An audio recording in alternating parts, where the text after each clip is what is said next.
प्रिय छात्राः, दशमकक्षायाः शेमुषी इति संस्कृतपाठ्यपुस्तकस्य अनुशिक्षणे भवतां हार्दं स्वागतम्। अद्य वयं व्यायामः सर्वदा पथ्यः इति तृतीयपाठस्य प्रथमं पाठांशं पठामः। व्यायामः सर्वदा पथ्यः अर्थात् मानवजीवने व्यायामः महत्त्वपूर्णां भूमिकां निर्वहति। यथा पौष्टिकभोजनेन शरीरस्य पोषणं भवति, तथैव व्यायामेन शरीरं पुष्टं स्वस्थं च भवति। आदौ वयं पाठपरिचयं पठामः।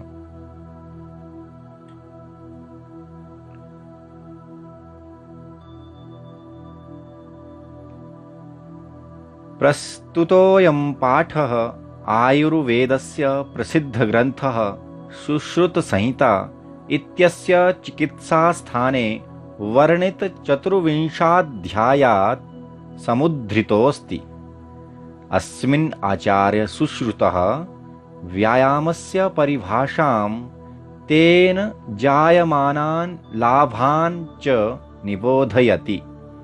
प्रामुख्येन शरीरसौष्ठवं, कान्तिः, स्फूर्तिः, सहिष्णुता, आरोग्यं च इत्यादयः व्यायामस्य लाभाः सन्ति।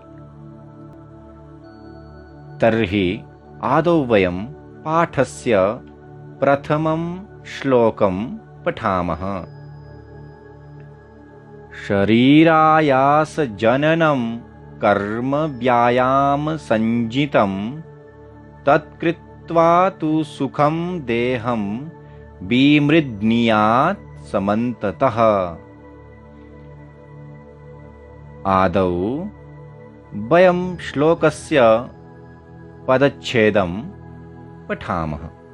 शरीरयासजननं कर्म व्यायामसञ्ज्ञितं, तत् कृत्वा तु सुखं देहं विमृध्नीयात् समन्ततः। इदानीं श्लोकस्य अन्वयं पठामः।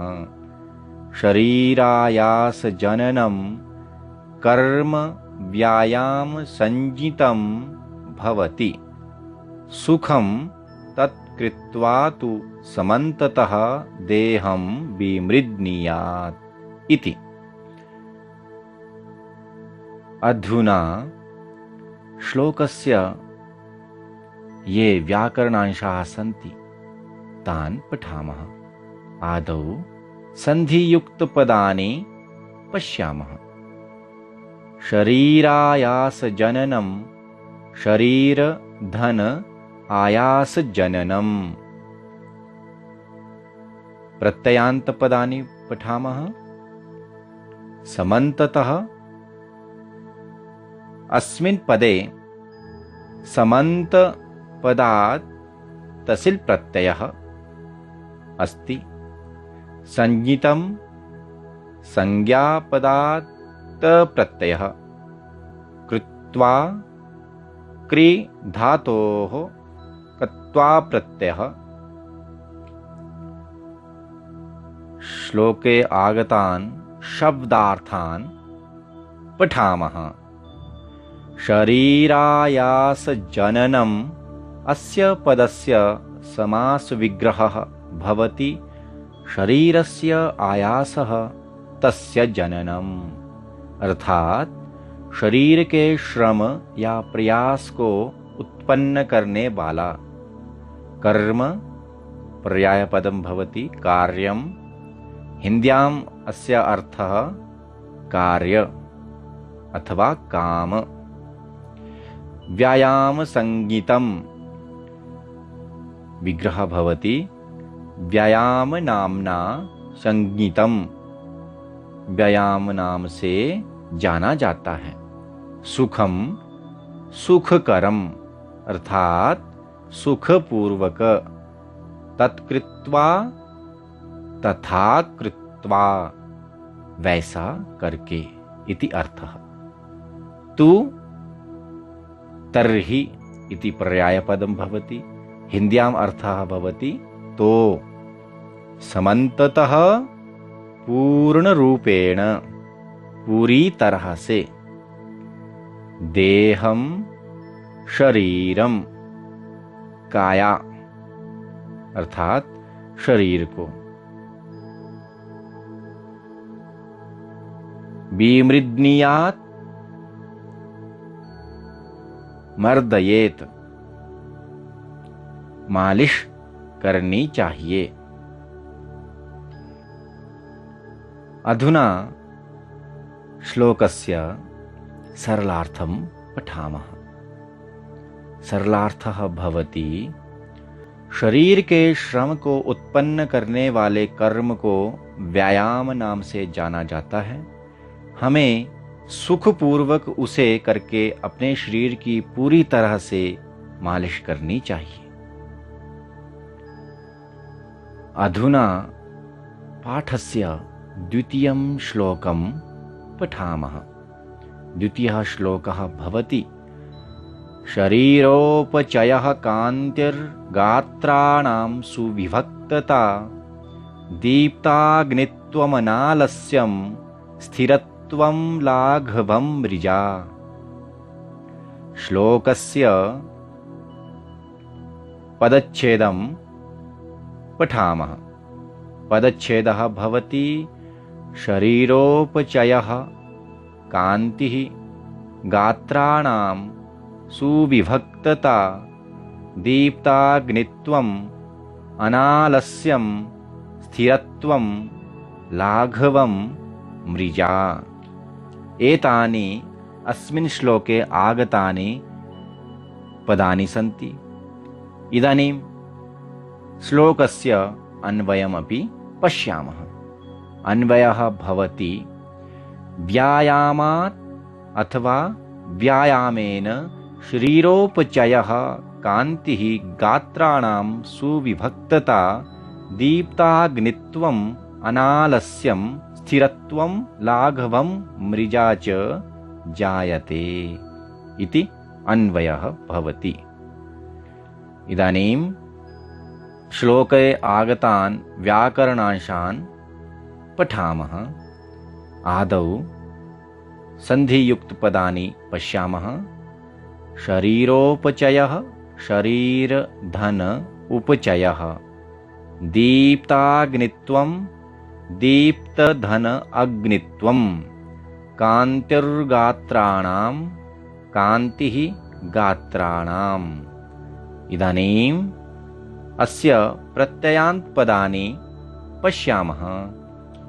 सुविभक्तता, अस्मिन् पदे सु उपसर्गपूर्वक वि उपसर्गपूर्वक भज धातोः त प्रत्ययेन सह तल प्रत्ययः वर्तते। अग्नित्वम्, अस्मिन् पदे अग्निपदात् त्व प्रत्ययः। स्थिरत्वं, स्थिरपदात् त्व प्रत्ययः। लाघवम्, अत्र लघुपदात् अण् प्रत्ययः भवति। श्लोके आगतान् शब्दार्थान् पठामः। शरीरोपचयः, अस्य समास विग्रहः भवति शरीरस्य उपचयः विकासः वा, अर्थात शरीर का विकास। कान्तिः सौन्दर्यम् इति पर्यायपदं भवति। हिन्द्याम् अर्थः भवति सुन्दरता। गात्राणाम् अंगानाम् अर्थात अंगों की। सुविभक्तता सौष्ठवम, सुडौलता इति हिंदी अर्थः अस्ति।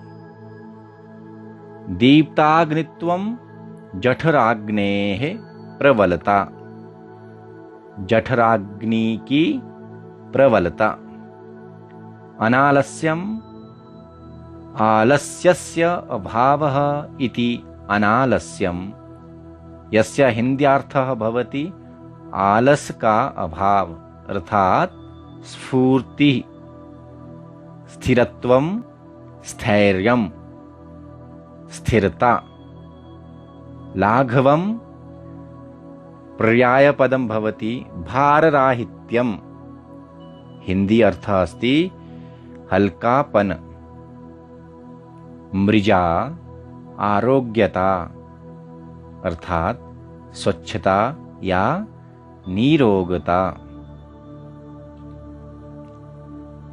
अस्य सरलार्थं पश्यामः। सरलार्थः भवति व्यायाम करने से शरीर का समुचित विकास, सौंदर्य, अंगों की सुडौलता, जठराग्नि की प्रबलता अर्थात भूख लगना, आलस का अभाव अर्थात स्फूर्ति, स्थिरता अर्थात किसी प्रकार की कोई विकृति न आना, हल्कापन अर्थात चुस्ती या कार्य करने योग्य लचीलापन तथा निरोगता उत्पन्न होती है।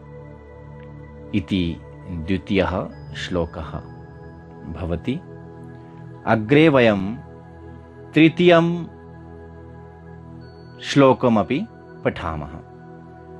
तृतीयः श्लोकः भवति श्रम क्लम पिपाशोष्ण शीतादीनां सहिष्णुता आरोग्यं चापि परमं व्यायामादुपजायते। श्लोकस्य पदच्छेदं पठामः। श्रम क्लम पिपासा उष्ण शीतादीनां सहिष्णुता आरोग्यं च अपि परमं व्यायामात् उपजायते। एतानि अस्मिन् श्लोके आगतानि पदानि सन्ति। इदानीम् अस्य श्लोकस्य अन्वयं पठामः। अन्वयः भवति व्यायामात् श्रम क्लम पिपासा उष्ण शीतादीनां सहिष्णुता अपि च परमम् आरोग्यम् उपजायते इति अन्वयः भवति। अग्रे वयम् अस्य व्याकरणांशान् पश्यामः। आदौ सन्धियुक्तपदानि पठामः। पदानि भवन्ति शीतादीनां, शीत धन आदीनां, चापि च धन अपि, व्यायामादुपजायते, व्यायामात् धन उपजायते। एतानि कानिचन सन्धियुक्तपदानि सन्ति। अग्रे प्रत्ययान्तपदानि पश्यामः। अत्र एकमेव प्रत्ययुक्तं पदम् अस्ति सहिष्णुता। अस्मिन् पदे सहिष्णुपदात् तल् प्रत्ययः अस्ति। अधुना वयम् अस्य श्लोकस्य ये शब्दार्थाः सन्ति तान् अपि पठामः। व्यायामात् व्यायामतः इति पर्यायपदम्। हिन्द्याम् अर्थः भवति व्यायाम से। श्रमः आयासः इति पर्यायपदम्। श्रम इति हिन्द्यार्थः भवति। अग्रे अस्ति क्लमः, शिथिलता अर्थात शैथिल्य या थकान। पिपासा पातुम् इच्छा इति पिपासा इति समास विग्रह भवति। अस्य पदस्य अर्थः भवति हिन्द्याम् अर्थः सामान्येन प्यास इति वयं जानीमः। उष्णः उष्णता गर्मी। शीतादीनां शैत्यादीनां अर्थात शीत आदि को।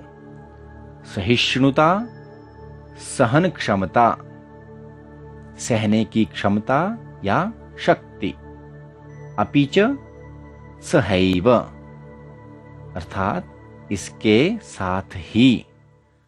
परमम उत्तमम, उत्तम या श्रेष्ठ। आरोग्यम निरोगता, स्वास्थ्य या निरोगता इति हिन्द्यार्थः।